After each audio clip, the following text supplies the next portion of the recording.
Good morning, good morning, good morning. It is another day that we all receive grace and mercy upon, and we might as well take advantage of the day at hand. I am the Dr. Mike Prince, and welcome to this morning's edition of the Mike Prince Show.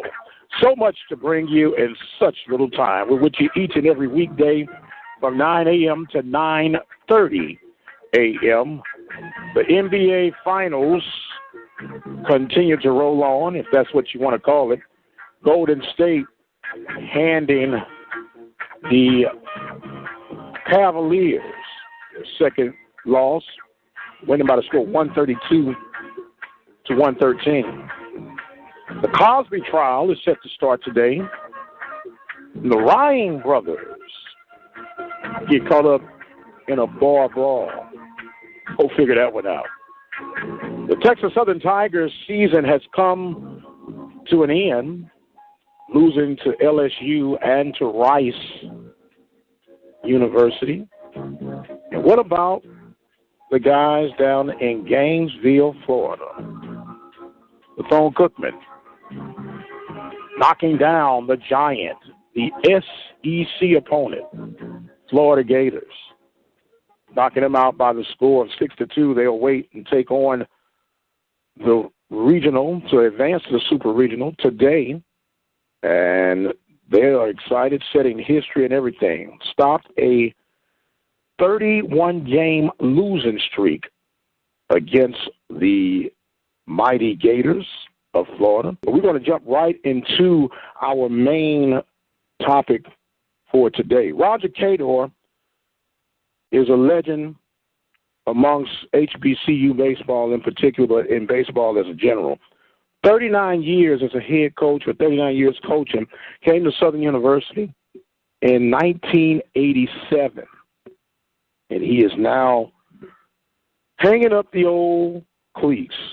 Roger Cador has officially put in his resignation, and baseball as we know it will not be the same at Southern University. What a stellar career this man has had. He's a giant. If you've never met him, I mean, he's about 6'4", 6'5", every bit of it. And I might even give him 6 foot 6 inches tall. But what a giant of a career he's had. Over 900 wins. Over 900 wins as a head baseball coach. 14 Southwestern Athletic Conference baseball titles. He has 3 regional wins in the NCAA tournaments. As a matter of fact, setting history, becoming the first HBCU to win in a regional tournament. I believe it was over Southern Mississippi. And the stories that he could share and tell are beyond our imagination. I had the good fortune of sitting down and discussing the game of baseball with Coach Cador last year with our coverage of Prairie View baseball down in Baton Rouge, Louisiana. It was a joy to talk to him. I was thankful and even impressed that he remembered me as a ball player. And I was like, wow, thank you. That meant something. But, man, he is going to be missed. But if you had a chance to listen to the press conference that we actually ran live right here at the Open Mic Broadcast Network, it was hard-pressed. It was time, if you will, for Brother Cador to step down. It's no secret that the Jaguars had some challenges and some issues with APR from the NCAA sanctions, which is not just on the baseball side, the athletic department as a whole. However, they worked through it. They made it work, got through the things that needed to be gotten through. And with all that being said and done, this man still found a way to win and found a way to get it done. But if you were to listen real close to Mr. Kador and his press conference, he said, I'll quote, he got tired of pushing water uphill. And I want you to think about that, the buoyancy of water and how difficult it can be, and it can escape the bucket or whatever it is. And he said he just got tired. Water has a very heavy mass index. And he said he just got tired of the headaches and the hustles and the bustles. And if you really listen closely to Coach Kador, baseball became more of a business part when you involve the APR and all this, that, and the other. He said it's not the same anymore. He was getting pressured on why the team wasn't stacking the wins up like they have done so early in the late 80s, early 90s, and the early 2000s. And it just didn't become fun to him anymore. And as a sign of respect and a token of respect, they had allowed and came to a agreement, if you will, I would say a gentleman's agreement, that they would at least allow him to get the team back on track as far as APR sanctions go, and athletic director Banks allowed that to happen. And now Kador will fade off into the sunset, at least on this chapter, as he promised. He's not going to be done. He's going to be a consultant for a year. He's going to be there because there's one thing he could do. He could generate fundraisers, and he had connections throughout the region and throughout the country. As a matter of fact, he was an MLB ambassador. He is going to speak in China. He's going to be all over. So he's gone, but as I say, not forgotten. The question is now, who will be the next mentor amongst the SWAC baseball coaches? Right now, the whisper is Mike Robertson from Texas Southern. Mike Robertson is a proven winner. He's won at Forest Brook. He's won at Prairie View. He's won at Texas Southern. Or is it too early to try and dub someone just next? Carlos James is one that is highly looked upon. James Cooper is one that is highly looked upon. And, of course, if you're not familiar with Southwest Athletic Conference, Carlos James, head coach at University of Arkansas Pine Bluff, and James Cooper, head coach at the Grambling State Tigers. And we cannot forget Brother Omar from Jackson State. What a phenomenal year Jackson State had. But who will be the next to rise with the mighty Kador stepping down? It will not be the same. It's going to take some adjusting to, but wow, we're not done with this particular story. We're going to hear more from Kador. In fact, we have an interview scheduled with Kador, and you'll be able to hear that on the Sports Report through our network of programming at obnradio.com. Be sure to check that out, and if you need to find out when everything will be released, all you have to do is follow us on Twitter at Radio Guy, or on Instagram at OBN Radio. Kador steps down, the game moves on, but what a significant figure to be stepping down in the era that we know it. Gone is the day of the Roger Kadors, where you can coach in one place for 30-plus years. And although nothing lasts forever, it would have been nice to see him get that round number, settled at 39, 40 years. But that's something to be discussed at a different matter. We are going to take us a break, and when we come back, we'll get more into this morning's edition of the Mike Prince Show. You're listening to the Mike Prince Show on the Open Mic Broadcast Network. Keep it where you got it, and we'll be right back. Larry's Automotive, located in the Field Store community of Waller County, is equipped to handle any automotive service or repair on your diesel or gas engine, truck, car, tractor, trailer, or RV motorhome. With in-house financing and scheduled service reminders, Larry's Automotive can handle it all. So give them a call at 936-931-5566. 936-931-5566, or look them up online at larrysautomotive.net. Larry's Automotive is an approved AAA Texas repair facility employing ASC certified technicians and a 2-time Better Business Bureau Awards of Excellence winner in automotive service. That's because they believe in running an honest business with a no-problem guarantee. Remember, every service visit comes with their 12-month, 12,000-mile nationwide warranty on parts and labor. That satisfaction worth the drive. So stop on by or call today, 936-931-5566, 936-931-5566. And welcome back to the Mike Prince Show. I am your host, Dr. Mike Prince, coming to you live on the Open Mic Broadcast Network at obnradio.com. You can even go to ktorradio.com. If you happen to be on the go, simply dial 605-477-5066,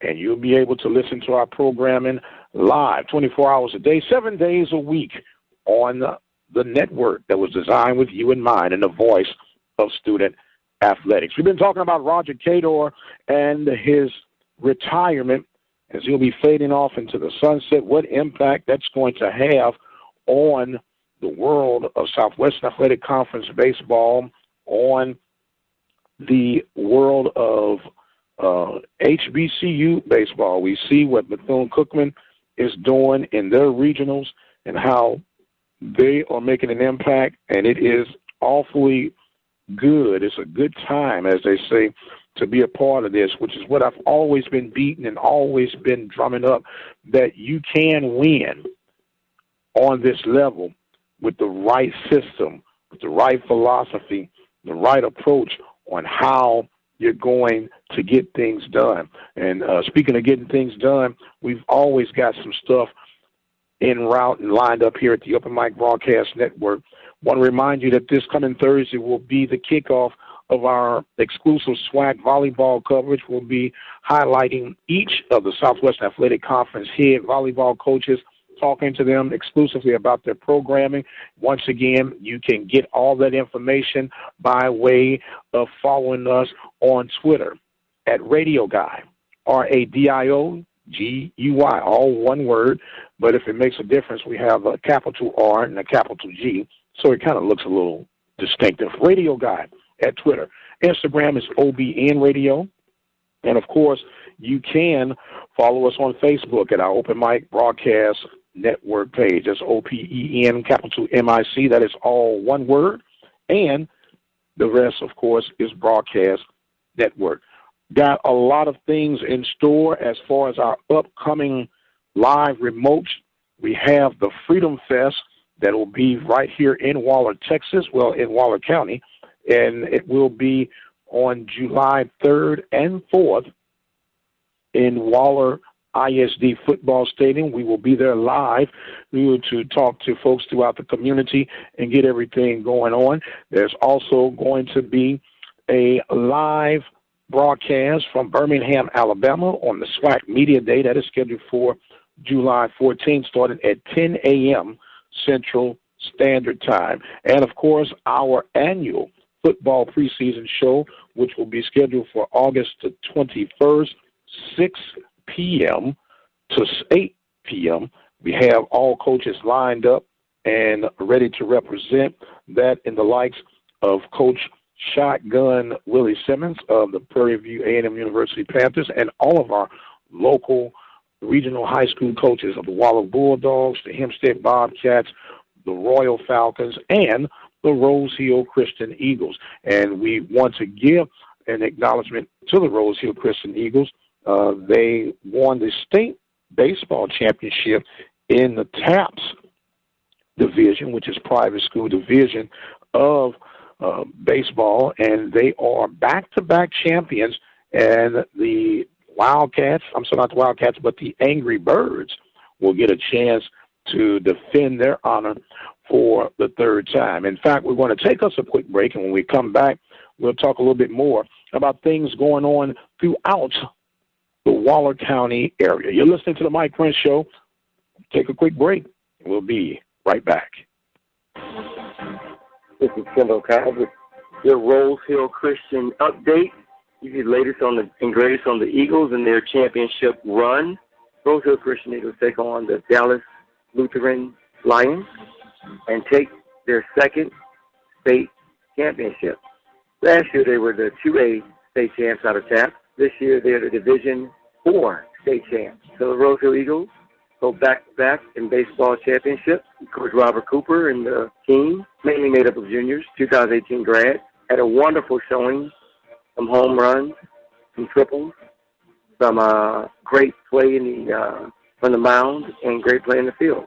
So overall effort, and the Eagles were able to pull it out. So we're looking forward to hopefully three-peating in 2018. But for now, your Rose Hill Eagles are 2017 Division 4 state champs out of TAP. We thank you for your support throughout this year. We look forward to coming back to you next year.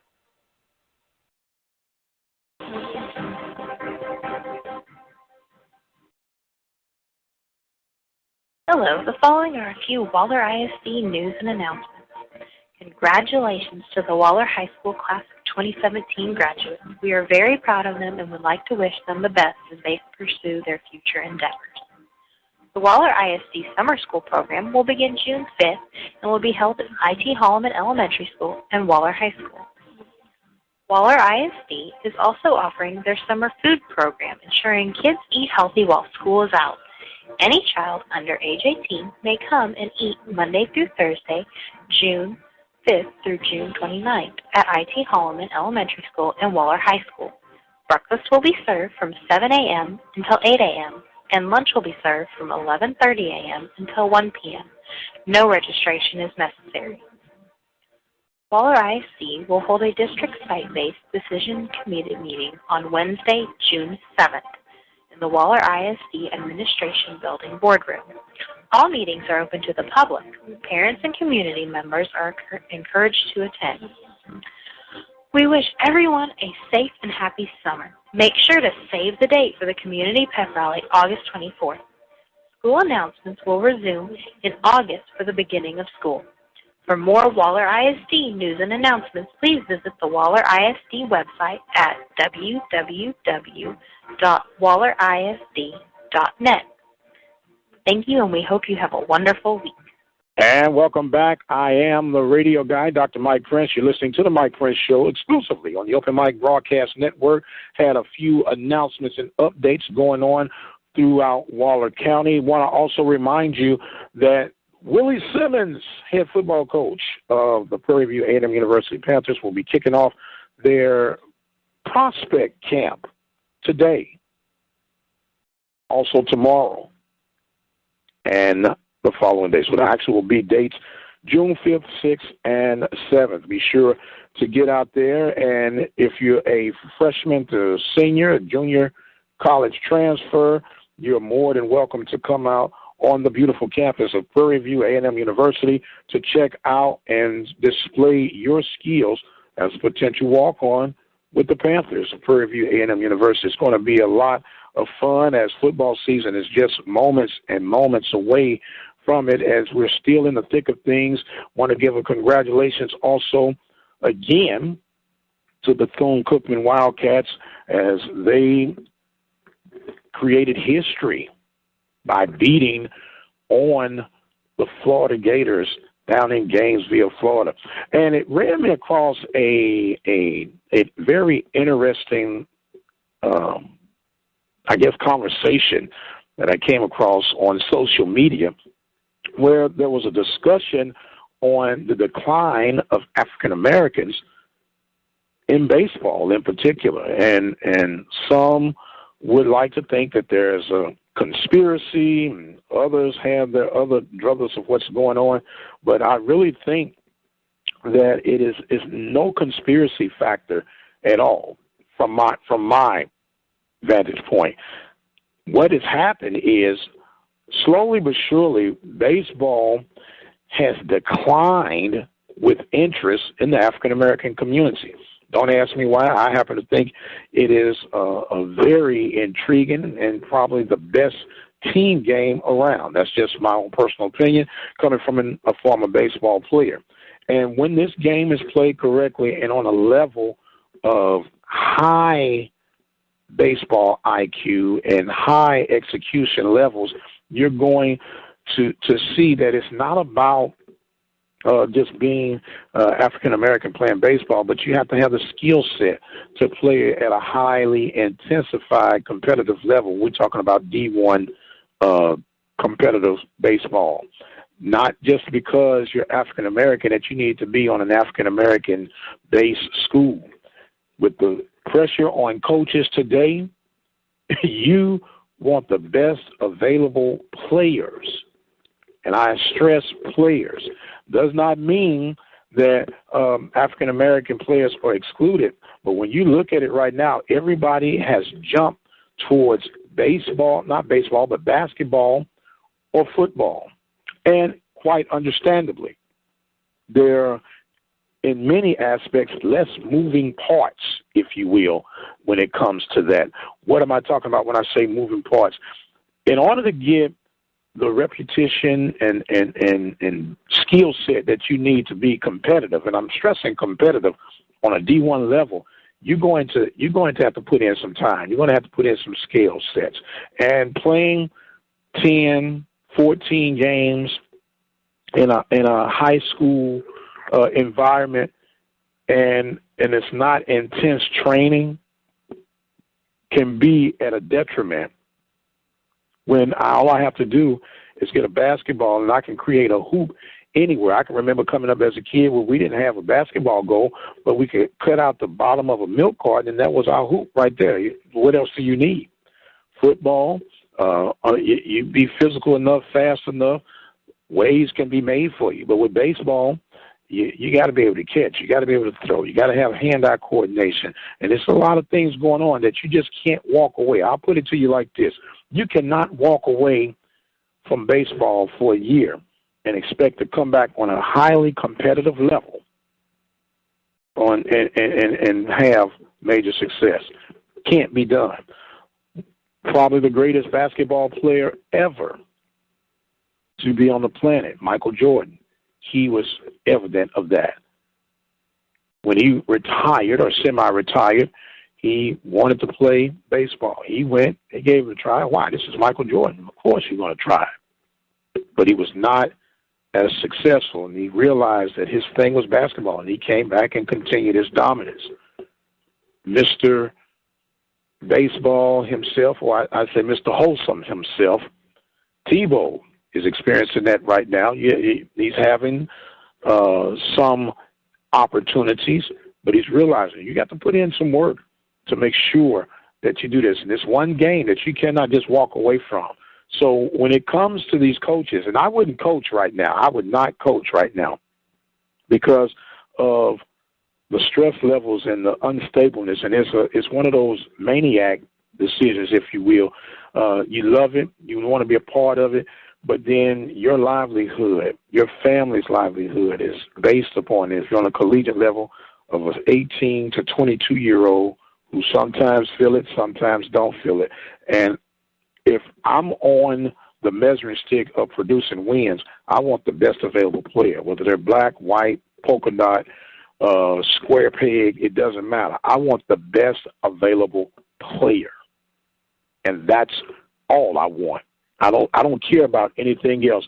If you can show me the commitment, if you can show me that you have what it takes to go out there and get it done, that's all I'm looking for. All this other stuff, I have no dog in that fight, because when the dust settles, I need to make sure that the people that I put out there on that diamond, in this case of baseball, that they're going to go out there and they're going to, give me all they got and help me continue to eat. So I think sometimes we do get passionate and we do get off the mark sometimes. But when it comes to baseball, African Americans have dwindled away from baseball. Are there things that can be done to help that? Of course, there are things that can be done to help that. We just got to make it available, and it's even been recommended, hey, go back and rebirth the Little League, put back in Little League what it was when we were coming up. You know, select ball is a good thing, but it's not the best thing. You can get that extra baseball we were talking about that you couldn't get otherwise in the high school setting with some sound Little League teams. But it's going to have to take some guys that understand the game, that know how to teach the game in order to preserve the game. Guess what, ladies and gentlemen? My time is up for today, but thank you so much for being a part of our program. Remember, you can meet us here each and every weekday on obnradio.com, dial 605-477-5066 for 24-hour programming. Until the next time, be blessed, and we'll see you on the other side.